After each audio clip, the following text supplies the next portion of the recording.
বন্ধুরা সূর্য কিন্তু অস্ত যাচ্ছে, একদম ক্লিয়ারলি কিন্তু চোখে দেখা যাচ্ছে যে এখানে গল্প কতটা দেখাচ্ছে। বেশ কিন্তু সুন্দর লাগছে, অনেকক্ষণ সময় কিন্তু আমরা এখানে কাটালাম, অনেকক্ষণ এনজয় করলাম আমরা। Good morning from north Goa. এখন আমরা হোটেল থেকে চেক আউট করবো, জাস্ট ব্রেকফাস্টটা আসবে, জাস্ট চেক আউটটা করবো। আর আমরা কিন্তু যাবো সাউথ গোয়া, বাট আমরা সাউথ গোয়াতে কোনো রিসর্ট বা হোটেল নিচ্ছি না, আমরা হোটেল নিচ্ছি হচ্ছে ভাস্কো দা গামায়, তাই তো বাবা? হ্যাঁ, কারণ আমাদের মঙ্গলবার দিনকে ভাস্কো দা গামা থেকে সকাল 6:30টার সময় ট্রেন, তাই আমরা ভাস্কো দা গামাতেই হোটেল নিচ্ছি। সব কিছু তোমাদের সাথে শেয়ার করছি। আগের পর্বগুলো না দেখে থাকলে সেগুলো দেখো, আমার চ্যানেলটাকে সাবস্ক্রাইব করে রেখো, সাপোর্ট করো। তো বন্ধুরা সকাল সকাল কিন্তু ব্রেকফাস্ট টেবিলে চলে এসেছি, এই আমাদের ব্রেকফাস্টের জায়গা। বেশ সুন্দর ছিল কিন্তু আমাদের হোটেলটা, হোটেল রয়্যাল হেরিটেজ রিসর্ট। তো চাইলে কিন্তু তোমরা আসতে পারো, ডিসক্রিপশনে কিন্তু নাম্বার দেওয়া রয়েছে। আর যদি আমার ভিডিও দেখাও তাহলে কিন্তু তোমরা ডিসকাউন্টটা পেতে পারো। তো মালিকের সাথে আমার যেটা কথা হয়েছে, ডিরেক্ট বুক করলে অনেক কম হবে, বাট অনলাইন বুক করলে কিন্তু অনেকটাই প্রাইস হাই থাকে। আমাদের নিচে এখানে 3 জনের নিচে 2270 টাকা, বাট যদি এখানে এসে যদি বুক করতে সেটা হয়ে যেত 1800 টাকা কিন্তু তোমাদের হয়ে যেত। তো এই হচ্ছে টোটাল রিসর্টটায় ব্রেকফাস্ট টেবিল, ওয়াইন, ককটেল দুটোই পাওয়া যায়। আর এখানে কিন্তু পার্কিং, বেশ দারুণ। তো ব্রেকফাস্ট কিন্তু চলে এসছে, আলু পরোটা, টক দই, চাটনি, দুটোই নিয়েছি। দেখি এখন বাবু খায় কিনা। খাস? আলু পরোটা। তো দুটোই তার জন্য নেওয়া হয়েছে, আর বাবুর জন্য না খেয়ে রাখা হবে আজকে। বাবু আজকে না খেয়ে উপোস করবে। তো বন্ধুরা আমরা কিন্তু বেশ সুন্দর কিন্তু রাইড করছি, এখানে সুন্দর একটা ব্রিজের সামনে দাঁড়িয়েছি। ব্রিজের নামটা জানি না, বাট চারিদিকে কিন্তু প্রকৃতিটা হেবি সুন্দর লাগছে। জাস্ট এইদিকে একটা ছোটো ব্রিজ আছে, সুন্দর রাইডটা ভালো হচ্ছে। আমাদের লাগেজ এইভাবে সেট করা, এই যে, আর সায়ন্তনের পিঠে একটা লাগেজ, বাইকের পিছনে দুটো লাগেজ দড়িতে বাঁধা। এইভাবে কিন্তু রাইড হচ্ছে, বেশ সুন্দর। আর চলো এই ব্রিজটার উপর থেকে রাইডের মজা নিই, তোমার সাথে শেয়ার করি। চলো।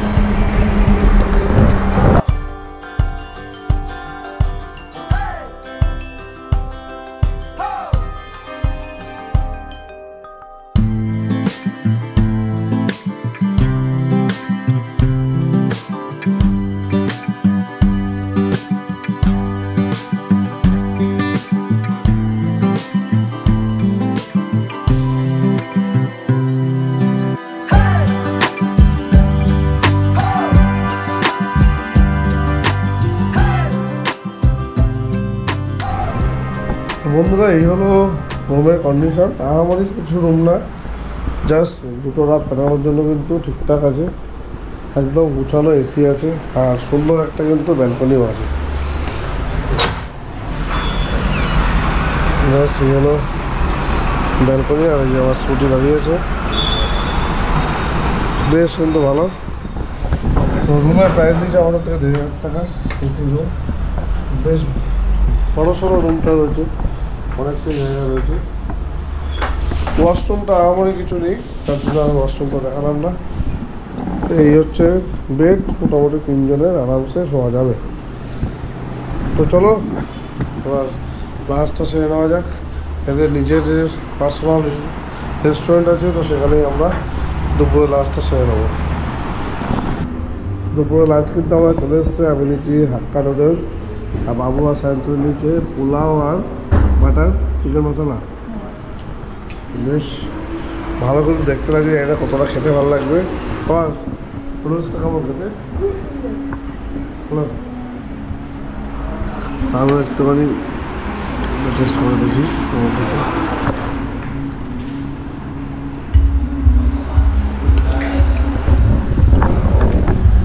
হ্যাঁ, ফ্রাইড রাইসটাও ঠিকঠাক আছে, অসুবিধা নেই। ফ্রাইড রাইসটা পোলাও না? হ্যাঁ, বেশ ভালোই খেতে। চলো খেলাম। এখন আমরা খেয়ে দিয়ে কিন্তু মোটামুটি এখন বাজে 2টো, তো 2:30টার মধ্যে কিন্তু আমরা বেরোবো। আর বেরিয়ে কিন্তু সাইড ছেড়ে বেরোবো, অনেকগুলো বিচ কিন্তু ভিজিট করবো। তো ব্লগে জুড়ে থাকো, সব কিছু এক করে তোমাদেরকে দেখাচ্ছি। সব কিছু শেয়ার করছি। বারকা বিচ যাওয়ার সময় বারকা বিচের একদমই আগে এই চার্চটা দেখতে পেলাম, খুব সুন্দর চার্চ। এই সামনে এই রাইটে গিয়েই বারকা বিচ আছে, সামনে চার্চ, চার্চের নামটা জানি না। তো বন্ধুরা আমাদের চলে এসছে এখন সাউথ গোয়ার একদম ভার্জিন বিচ, সাদা বালির বিচ, ভারকাও বিচে। তো ভারকার বিচের পুরো ভিউ কিন্তু এরকম, লোকজন খুবই কম রয়েছে, ওখানে কয়েকজন সান্তান করছে, লোকসংখ্যা কিন্তু খুবই কম। তো ভার্জিন বিচে এরকমই হয়, লোকসংখ্যা কমই থাকে। বাট আমার কিন্তু ফেভারিট লাগে সবসময় নর্থ গোয়াই।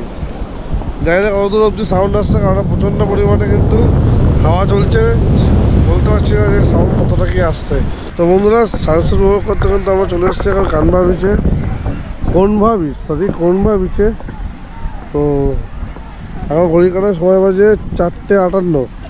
তো 1 ঘন্টার মধ্যে কিন্তু অলরেডি সানসেট হয়ে যাবে।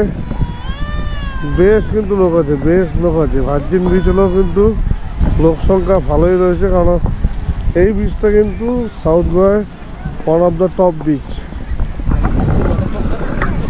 বাবা এসে শুরু করে দিচ্ছে পাঁপড় খাওয়া। তুই একা একাই খাবি পাঁপড়? দাঁড়া তুই খা, আগে আমি বাঘে রেন্ট করেছিলাম কিন্তু বানাইনি। তো এই হলো ব্যাপার। মোটামুটি কিন্তু এখানে আমরা 1 ঘন্টার মতো সময় কাটাবো, কাটিয়ে তারপর কিন্তু আমরা হোটেলের দিকে আগাবো। এখান থেকে আমাদের হোটেলের ডিস্টেন্স কিন্তু প্রায় 46 কিলোমিটার। তো অনেকক্ষণই সময় লাগবে। আমরা একদম ভাস্কো দা গামার কাছেই কিন্তু, রেল স্টেশনের কাছেই কিন্তু আমরা হোটেল নিয়েছি। তো এইদিকেও কিন্তু অনেক রেস্টুরেন্টও রয়েছে, সব কিছু ট্রাই করবো, তোমাদেরকে দেখাবো। তো ব্লগে জুড়ে থাকো আর দেখতে থাকো। বেশ কিন্তু এখানে বসে আমরা কিছুক্ষণ সময় কাটালাম, আর প্রায় কিন্তু সানসেট হচ্ছে, বেশ ভালো লাগছে কিন্তু দেখতে। আর এখানে কিন্তু প্রচুর মানুষের ভিড় চলছে। আর আমরা এখানে বসে একটুখানি কফি খেয়ে নিলাম, সাথে বাবু একটা মাজা খেয়ে নিল, ফ্রেঞ্চ ফ্রাই খেয়ে নিলাম। তো এইসব আড্ডা মেরে কিন্তু এখন আমরা হোটেলের দিকে খাবো। তো চলো হোটেলের দিকে আগাই। এখান থেকে হোটেল প্রায় 47 কিলোমিটার। রাতে আবার শপিংয়ে দেখা হচ্ছে, রাতে শপিং করতে হবে। আমার পয়সা খসবে আজকে। জাস্ট বন্ধুরা সূর্য কিন্তু অস্ত যাচ্ছে, একদম ক্লিয়ারলি কিন্তু চোখে দেখা যাচ্ছে। যে এনে গোপ্র কতটা দেখাচ্ছে, বেশ কিন্তু সুন্দর লাগছে। অনেকক্ষণ সময় কিন্তু আমরা এখানে কাটালাম, অনেকক্ষণ এনজয় করলাম আমরা। জাস্ট ভিউটা এনজয় করো, ফাটাফাটি ভিউ লাগছে।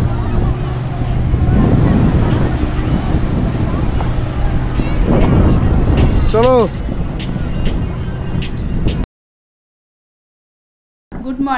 গুড মর্নিং সবাইকে। আজকে 9 তারিখ, নতুন একটা ব্লগ নিয়ে চলে আসলাম তোমাদের সাথে। কালকে রাত্রে আমরা আর বিচ থেকে কোথাও যেতে পারিনি, লাস্ট অবধি হোটেলে এসে উঠেছি। এই যে এনার জ্বর প্রচণ্ড। Good morning. এখন 11টা বাজে, আমি সবাই এখন ঘুম থেকে উঠে জাস্ট ফ্রেশটা হয়ে ওদের রিকোয়েস্টে বেরাচ্ছি। আমার গলা পুরো ভেঙে গেছে, তো আমারও শরীর খুব ভালো না। কালকে প্রায় 100 উপরে কিন্তু জ্বর এসে গেছিলো। কখন ব্রেকফাস্ট করবে আর কখন তুমি বিচে নিয়ে যাবে? যাবো। আর বিচে শুধু আমি স্নান করবো, আর কেউ না। আমার বেরোতে ইচ্ছা হচ্ছে না আজকে, বাট কালকে সকালবেলা যেহেতু আমাদের ট্রেন, তাই বাধ্য হয়ে আজকে বেরোতে হচ্ছে। কালকে সত্যি বলছি, রাত্রিবেলায় বিচ থেকে আসার পরে প্রায় 65 কিলোমিটার বাইক চালানোর পরে আমার আর শরীরে দিচ্ছিল না। আমি তার জন্য বললাম যে রাত্রিটা স্টে করে যায় হোটেলেই। কালকে সকালবেলা দেখছি, সকাল তো হয়ে গেছে অনেকক্ষণ আগে, কিন্তু এখন দেখা পার্টি করো, পার্টি চালিয়ে যাও। পার্টি ওই কি গলা থেকে আর বেরোচ্ছে না। North Goa best, south Goa bore, north Goa best party, all time party. চলো বেরাই, চলো বেরাই। ব্রেকফাস্ট করবি কোথায়? ব্রেকফাস্ট এখন করা হবে না, এখনো করবি না? 11টা বাজে। লাঞ্চ হয়ে গেছে। লাঞ্চ লাঞ্চের টাইম time হয়ে হয়ে গেছে, লাঞ্চের টাইম হয়ে গেছে, একবারে লাঞ্চ হবে। চলো চলো। তো আমরা কিন্তু বন্ধুরা চলে এসেছি এখন বাগমাল্লা বিচে। এই হলো সুন্দর একটা ভার্জিন বিচ, খুব কম জনসংখ্যা রয়েছে আর এখানে কিন্তু অনেক অ্যাক্টিভিটিও কিন্তু অ্যাভেলেবেল আছে। জাস্ট এই হোটেলটা দেখো, বেশ কিন্তু সুন্দর বিচটা। অনেক রেস্টুরেন্ট রয়েছে, অনেক বার আছে, চাইলে কিন্তু তোমরা এখানেও কিন্তু এনজয় করতে পারো। নেই, আমরা কিন্তু এখানে কিছুক্ষণ থাকবো, তারপর কিন্তু আবার এগিয়ে যাবো নেক্সট বিচের দিকে। বাবা সামনে গেলে দেখ কেমন কি লাগে।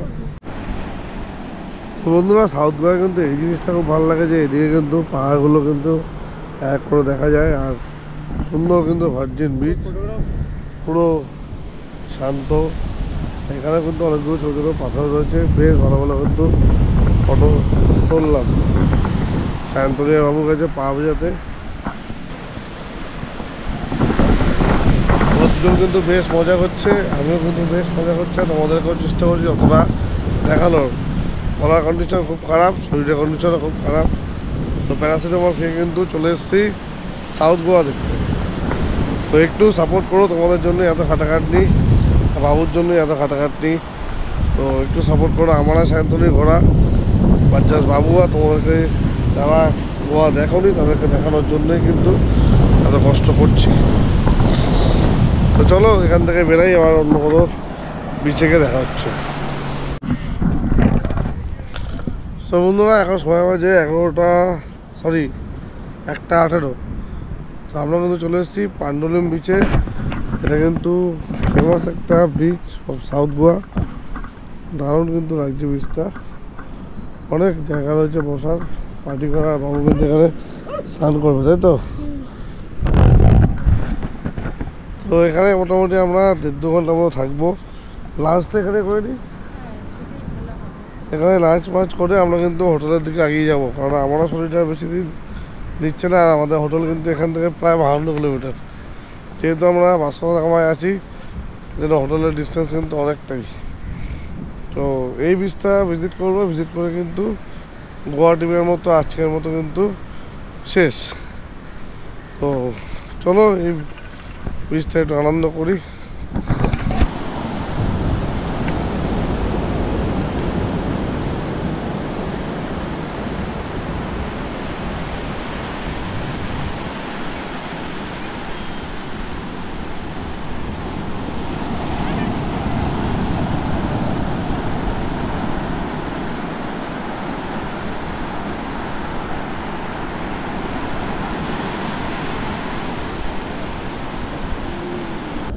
তো বন্ধুরা অলিয়াম বিচে ছিলাম, তোমাদের সাথে লাস্ট যে ভিডিওতে ছিলাম। তো ওখানে কিছুক্ষণ থাকার পরে আমার শরীরটা প্রচণ্ড খারাপ লাগে। তো আমরা ওখান থেকে কিন্তু রিটার্ন ব্যাক হয়ে হোটেলে চলে আসি। আর ওখান থেকে প্রায় হোটেলে আসতে 1.5 ঘন্টার মতো কিন্তু আমার সময় লেগেছে। আর অনেকটাই প্রায় 47-48 কিলোমিটার মতো কিন্তু ডিস্টেন্স ছিল। আমি এক্স্যাক্ট দেখিনি, অ্যাপ্রক্স 50। তো প্রায় কিন্তু আমার 1.5 ঘন্টার উপরে সময় লেগেছে। আর আমার প্রচণ্ড পরিমাণে জ্বর উঠে গেছিলো। তারপরে এসে আমি প্যারাসিটামল খেয়ে যা শুয়ে পড়ি। আর এই এখন বাজে 8:10, আমি কিন্তু ঘুম থেকে উঠলাম। তো দুঃখের সাথে জানাচ্ছি যে তোমাদেরকে পুরো সাউথ গোয়াটা ঘুরে দেখাতে পারলাম না, আর বাবুকেও দেখাতে পারলাম না সাউথ গোয়াটা।